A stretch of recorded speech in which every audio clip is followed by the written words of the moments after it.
December 30, 2019. Google Tag Manager is an amazing tool. I've been running this blog for more than 2 years now and 98% of all blog posts are about GTM. It has saved me, my colleagues and my clients so much time that I can't even imagine how I could live now without it. Need to add a particular tracking pixel to a website? Not a problem. Want to track submissions of a newly created form? Consider it done. All thanks to a thing called tag management. Instead of waiting for days for a busy developer to add those tracking codes, you could do this by yourself, well, in many cases. Even though you will not replace developers 100%, and, in fact, you never should, with Google Tag Manager you and your team will become much agiler implementing new marketing campaigns and/or web analytics tracking. But where should you start? Tag Manager looks like a tank that requires some very specific knowledge, and your regular driver's license won't help much here. Just like any other tool, GTM has its own learning curve. That's why I decided to create this Google Tag Manager tutorial, the first step towards new knowledge and becoming more independent plus have more control over your analytics, marketing tracking codes. Ready? Let's start. If you have some questions about GTM, feel free to post a comment.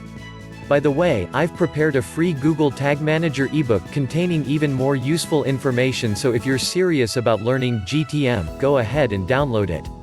Table of contents of this Google Tag Manager tutorial. The pre-tag management world. What is Google Tag Manager? 5 reasons to start using Google Tag Manager. Reason number 1. Fast deployment of tracking codes tags. Reason number 2. All tags are controlled in one place. Reason number 3. Testing tools. Reason number 4. Simple kind of event tracking. Reason number 5. Tag templates. How does Google Tag Manager work? Create a Google Tag Manager account. How to install Google Tag Manager? How to check if Google Tag Manager is working? Creating your first tag. Testing with preview and debug mode. Publishing the container. So what's next? Google Tag Manager migration tips. What should you learn next?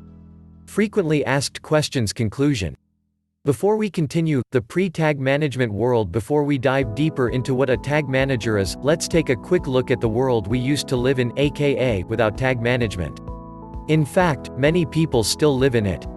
Every time you want to install Google Analytics or some other web tracking tool, it prompts you to add a piece of their JavaScript code, aka tag, on your website. Pretty standard, right? It can be Hotjar, Google Analytics, or some other tool, but they all ask you to add their code tag to your site. When a visitor lands on your website, that tracking code is also loaded, therefore, a visitor is tracked. Adding that one tag to a site isn't big of a deal. You just ask a developer and he does that, sometimes on the same day, sometimes over the course of several days, but still reasonable because this has to be done only once. However, not everything is so perfect.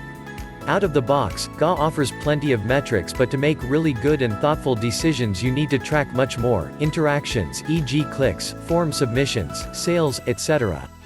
This means more tracking codes must be added to a website. And usually, this is not just a one-time project. You need to constantly add new tracking codes and modify, remove the current ones. That's where the developer becomes a bottleneck.